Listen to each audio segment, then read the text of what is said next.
Bismillahirrahmanirrahim. Assalamualaikum warahmatullahi wabarakatuh. Alhamdulillahirabbil alamin. Wassalatu wassalamu ala asyrafil anbiya'i wal mursalin wa ala alihi wa sahbi ajmain. Rabbi syrah li sadri wa yassir li amri wahlul 'uqdatam min lisani yafqahu qawli, amma ba'du.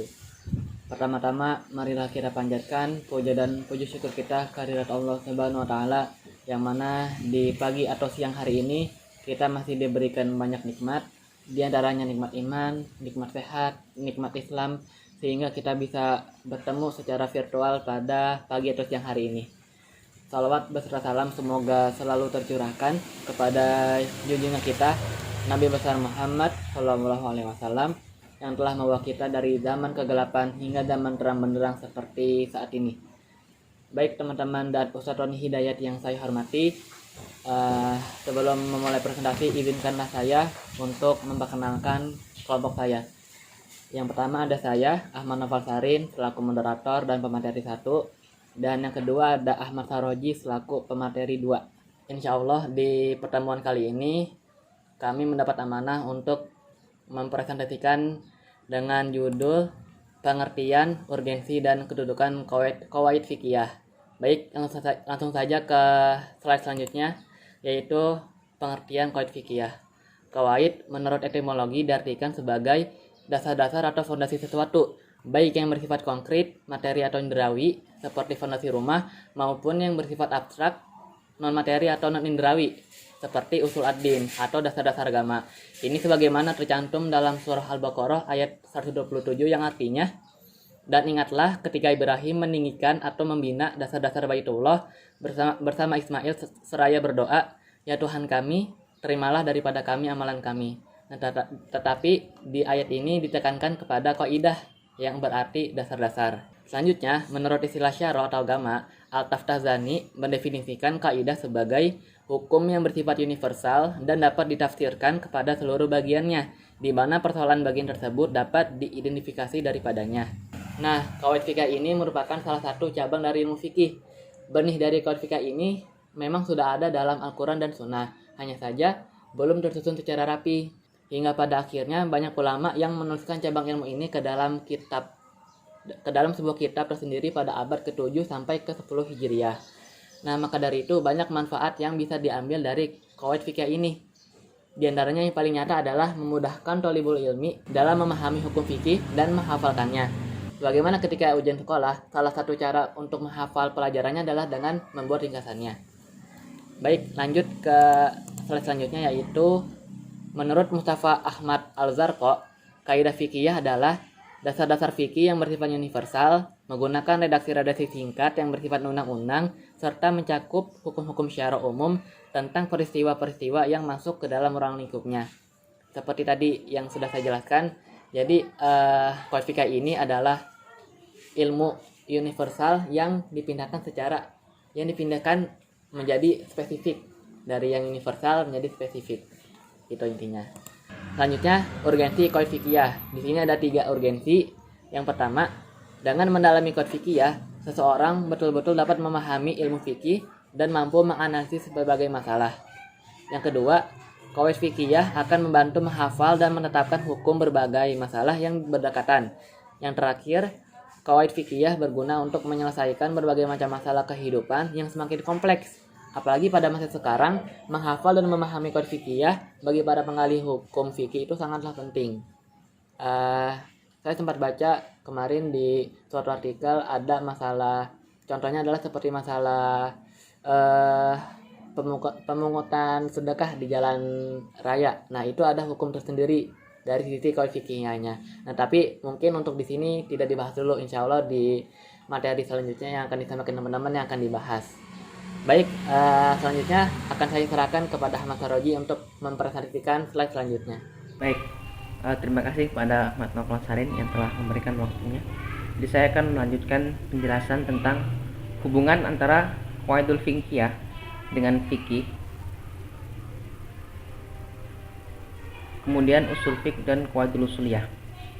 Jadi qawaidul fikih, usul fiqh, dan qawaidul usuliyah itu adalah ilmu yang berbicara tentang fikih. Jadi tujuan utama ketiga kajian tersebut itu adalah fikih, yang selanjutnya akan menjadi sebuah ilmu tersendiri. Menurut Al-Baidawi dari kalangan Syafi'iyah, usul fikih itu merupakan pengetahuan secara global tentang dalil fikih dan keadaan atau syarat-syarat orang yang menggunakannya. Nah, jadi dari definisi di atas itu terdapat 3 hal. Jadi garis besar itu yang pertama adalah dalil atau sumber hukum. Kemudian yang kedua itu adalah metode penggunaan dalil atau sumber hukum atau metode penggalian hukum dari sumbernya. Dan kemudian yang ketiga itu adalah syarat-syarat orang yang berkompeten dalam menggali atau mengistinbat hukum dari sebuah sumbernya. Oke. Jadi usul fiqh itu adalah sebuah ilmu yang mengkaji dalil atau sumber hukum dengan metode penggalian hukum dari dalil atau sumbernya. Metode penggalian hukum dari sumbernya itu ditempuh oleh orang-orang yang berkompeten. Jadi tidak sembarangan orang dapat mengistinbat sebuah sumber hukum yang kemudian akan dijadikan sebuah hukum. Ini kalau sebuah sumber hukum tadi kemudian digali atau diistinbat oleh orang-orang yang berkompeten, yang kemudian akan menjadi hukum syariat yang biasa disebut dengan fikih. Misal hukum wajib sholat dan zakat yang digali dari ayat Al-Quran, surat Al-Baqarah ayat 43, yang artinya tegakkanlah sholat dan keluarkanlah zakat. Bagaimana caranya firman Allah ini dapat menetapkan kewajiban sholat dan zakat? Firman Allah di atas disebut dalil atau sumber hukum. Jadi dalil atau sumber hukum. Jadi ini masuk ke dalam tiga garis besar dari definisi usul fiqh, dalil atau sumber hukum. Kemudian kewajiban sholat dan zakat disebut hukum syara atau fikih, karena ini sudah masuk pada isinya, ya. Dan ketentuan atau aturan usul fiqh disebut qawaidul fiqhiyah. Dengan demikian, yang dimaksud qawaidul usuliyah adalah sejumlah ketentuan atau peraturan yang menggali hukum syariat. Jadi ketentuan atau peraturan yang menggali hukum syariat yang menjadikan sebuah hukum dari sumbernya itu adalah ilmu usul fikih. Fikih yang digali dari nas Al-Quran dan As-Sunnah semakin bertambah dan bertambah sangat banyak sesuai dengan masalah-masalah yang dihadapi oleh para ulama dan para manusia pada umumnya. Jadi semakin banyak fikih-fikih yang ditemukan atau semakin banyak masalah-masalah, maka tidak memungkinkan bagi para fuqaha untuk menghafal satu persatu hukum fikih yang telah diistinbat. Jadi para ulama berusaha untuk membuat semacam teori atau aturan umum yang dapat mengidentifikasikan masalah fikih yang banyak tersebut. Jadi teori tersebut dinamakan dengan qawaidul fiqhiyah. Oke, lanjut. Dari skema yang terdapat di slide itu tampak bahwa qawaidul fiqhiyah diantaranya berfungsi untuk menetapkan hukum perbuatan seorang mukallaf. Siapa itu mukallaf? Ya, kita nih mukallaf. Ini orang-orang yang sudah mengerti hukum dan pelaku hukum ya. Kita sudah balik, kita sudah mengerti baik dan benar, itu kita mukallaf. Dengan demikian di antara argumentasi ulama yang berpendapat bahwa qawaidul fiqhiyah lebih banyak mengkaji rahasia hukum syara daripada qawaidul usuliyah. Jadi bisa dilihat ada kewajiban salat pada waktunya itu merupakan hukum syara atau hukum syariat. Kemudian ancaman bunuh itu merupakan kemudaratan yang membolehkan yang dilarang itu merupakan kaidah fikih. Jadi sebuah kemudaratan itu membolehkan yang dilarang, itu namanya kaidah fikih. Kemudian kebolehan sholat tidak pada waktunya itu merupakan hukum darurat. Dari skema di atas, kewajiban sholat pada waktunya itu merupakan hukum syariat ya, itu merupakan hukum syariat. Kemudian ancaman bunuh atau kemudaratan. Kenapa kemudaratan? Jadi ketika ingin melakukan sebuah hukum syariat seperti di sini kewajiban sholat pada waktunya, kemudian kita ada sesuatu yang mengancam kita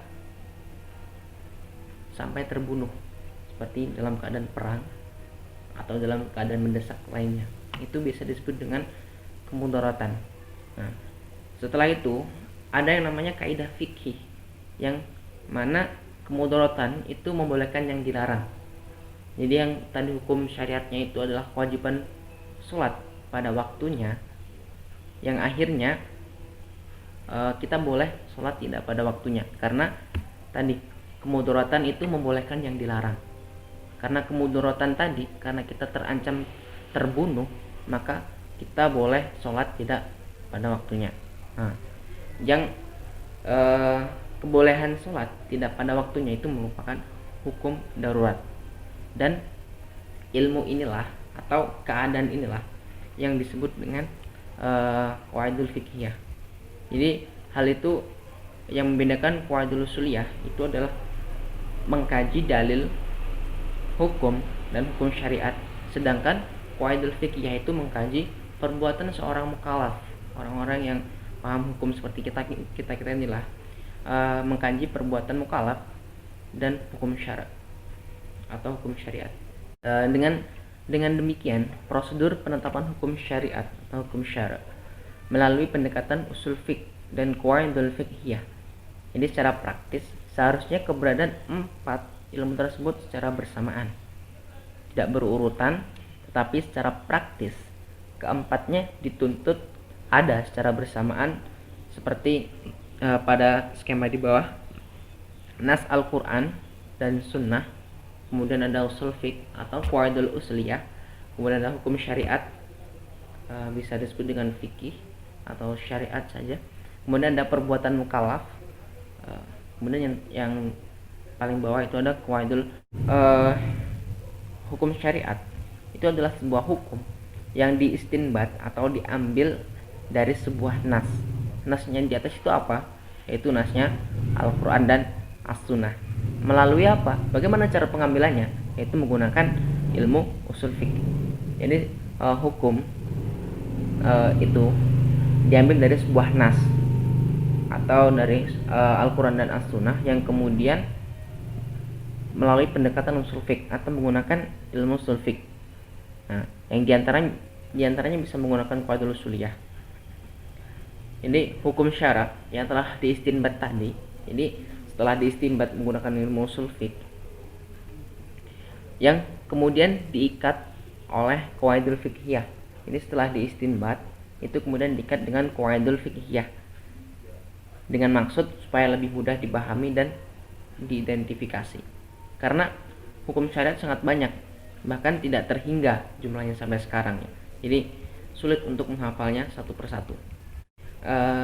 Setelah diikat dengan qawaidul fiqhiyah, ketika ada masalah-masalah baru yang muncul di kalangan masyarakat, yaitu di perbuatan mukallaf tadi, itu kita bisa mengkelompokkan atau mengidentifikasi dengan hukum-hukum syariat yang telah diikat dengan qawaidul fiqhiyah, sehingga memudahkan untuk menentukan sebuah hukum. Nah, jadi seperti itu. Ya, cukup ya. Jadi itu cukup ya. Jadi itu adalah hubungan antara qawaidul fiqhiyah dengan fikih, usul fiqh dan qawaidul usuliyah.